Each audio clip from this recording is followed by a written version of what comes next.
directeur, vous pouvez nous dire quelques mots de ce qui a été dit avec le procureur? Oui, vous savez, nous avons comparu pour entrer dans le fond du dossier. Comme le dossier est en instruction, nous ne sommes pas autorisés à donner des détails, mais néanmoins, nous avons dit un peu ce en quoi concerne notre publication. Et pour essayer de globaliser, il s'agit de la plainte du ministre Ayassor, pour laquelle nous avons été écoutés en enquête préliminaire au niveau de la direction générale de la police.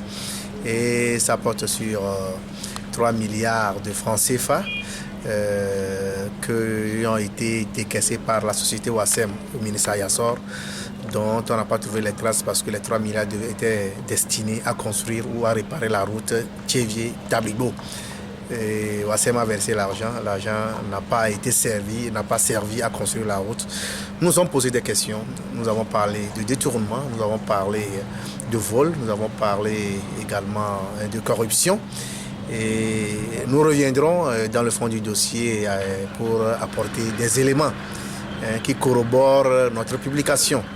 Donc je m'en tiens là puisque un dossier en instruction ne devrait pas être détaillé et nous en sommes à cette partie de la procédure. Mais c'est à quand le procès? Oui, ce que nous avons appris, ce que le doyen des juges d'instruction nous a dit, c'est que il arrivera un moment où la partie civile, c'est-à-dire le ministre aussi, va apporter des éléments de preuve qui apportent la preuve du contraire de ce que nous avons dit. Il pourrait également arriver au cours de cette procédure que nous ayons une confrontation avec le ministre et c'est à la suite de toute cette procédure-là que le verdict va tomber.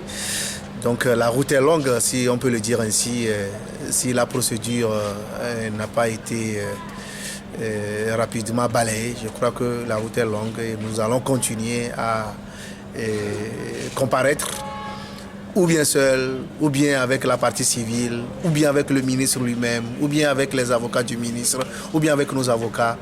Dans tous les cas, nous continuerons par comparaître pour apporter la lumière dans ce dossier. Parce qu'au niveau de l'indépendance presse, au niveau de notre journal, nous sommes beaucoup plus préoccupés par la transparence, par la bonne gouvernance, qui est un gage de la démocratie et du développement. Le nouveau code pénal criminalise la corruption et nous, en tant que quatrième pouvoir journaux, nous sommes dans l'obligation d'apporter des éléments qui permettent à la nation de pouvoir évoluer en exemptant la nation de toutes les tendances qui vont dans le sens de la corruption, de la mauvaise gouvernance. Nous construisons notre pays comme ça. Nous contribuons donc à la constitution de l'état de droit et de la démocratie au Togo. Et nous continuons par faire notre travail en tout cas. Merci. Merci. S'il vous plaît,